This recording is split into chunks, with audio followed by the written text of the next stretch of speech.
Magandang araw mga kaibigan. Bigyan natin ng reaction opinion itong post ng GMA News. Medyo post ito nakakalungkot, but on the other way around, pwede ring nakaka-inspire, nakakatuwa. Bakit? Ito, ibinasura ng International Criminal Court Appeals Chamber ang apela ni dating Pangulong Rodrigo Duterte na kumukwestiyon sa jurisdiksyon ng ICC sa kanyang kaso. Bago ang pagbasa ng desisyon, nakausap ng media ang anak ni Duterte na si Kitty na bumisita sa ama sa detention facility. Ibinahagi niya ang mensahe ng kanyang ama sa mga nangungumusta sa kanya. So ito ang pahayag ng ating Tatay Digong. If they ask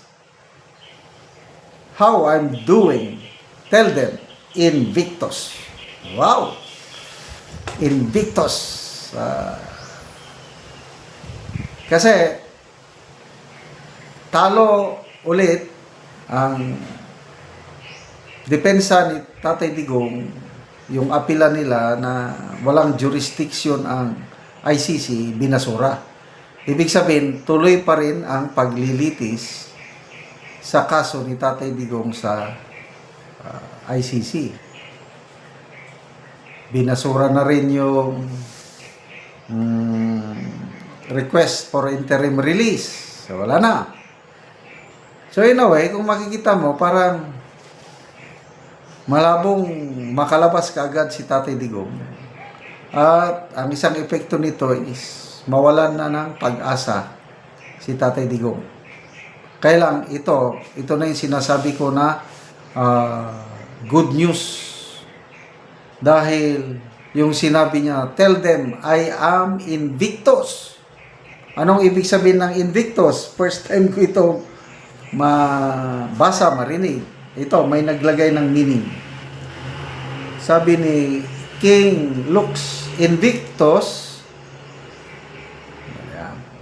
is a Latin word meaning unconquered, undefeated, or invincible. Commonly translated into Tagalog as di malulupig, di magagapi, or hindi matatalo. Yan ang sinasabi ko na good news po dahil palaban ang ating Tatay Digong. Imbes na malomoral siya o malismaya dahil talo sa kaso, sa appeal, ngayong legal team, wala. Sabihin mo sa kanila, lumalaban tayo. Hindi nila ako matatalo dito. O, di ba? Kikita mo yung fighting spirit. So, tayo mga DDS, dapat ganun din tayo. Laban lang, kapit lang. Darating ang panahon.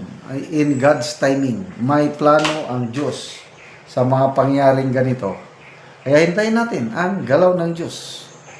Basta ako, I'm sure na ano man ang mangyari kay Tatay Digong natin sa ICC, he will emerge victorious, undefeated nga, di magagapi.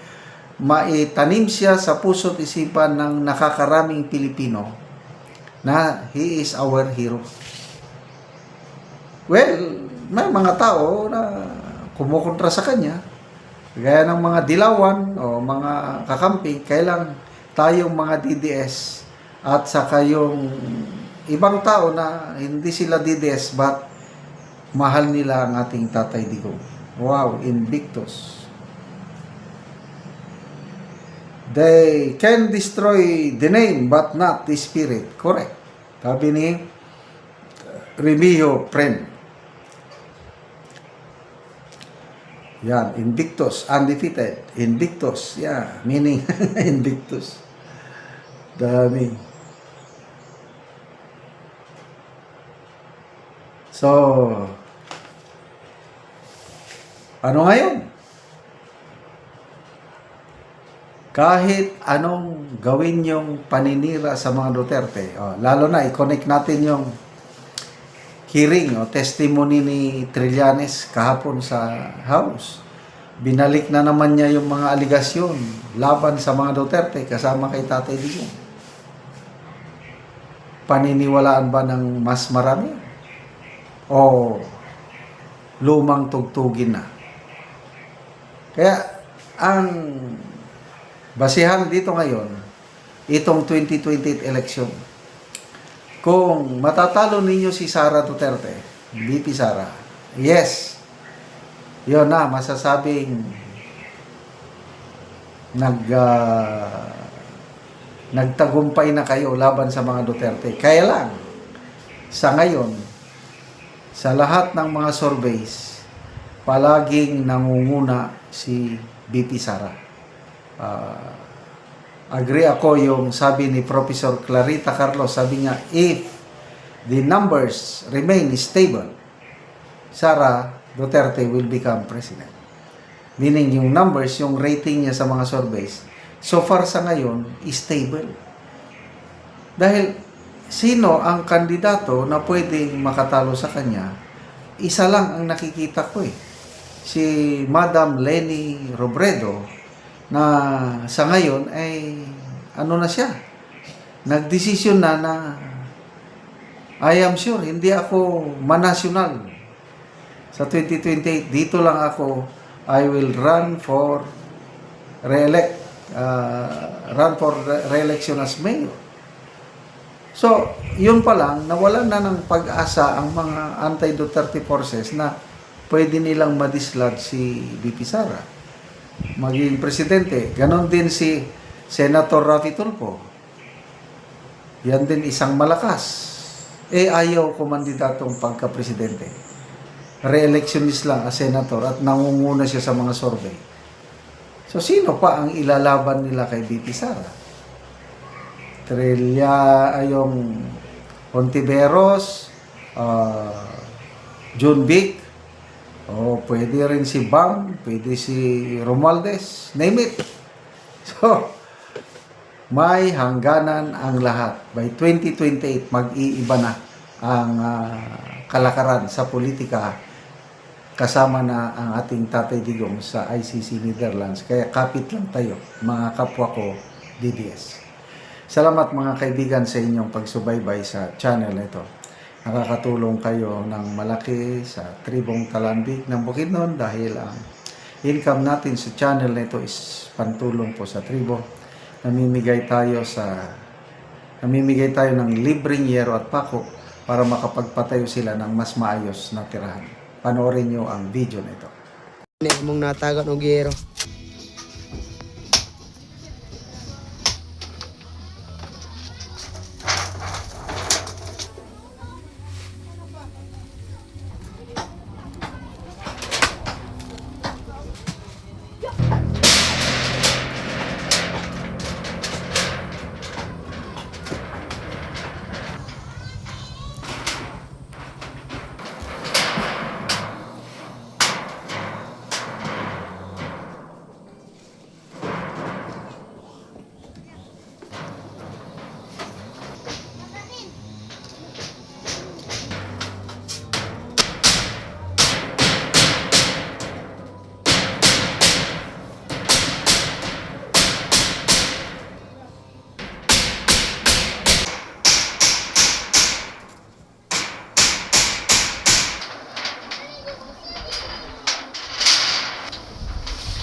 O karon humanagid sa pag-atop o maayo na gid ka sa humanagid sa pag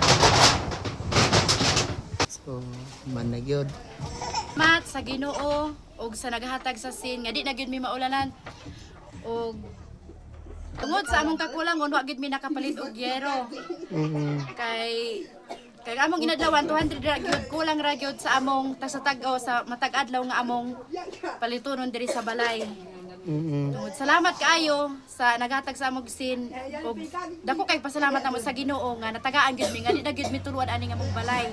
Oo. So pila day ka tuig ang inyong atop bago pa nailisan? 5 years na jud ni wa nilisan. So 5 years so bago pa na ilisan ang inyong atop so maayo na karon nga di na mo maulanan. Salamat jud Salamat kaayo. kaayo.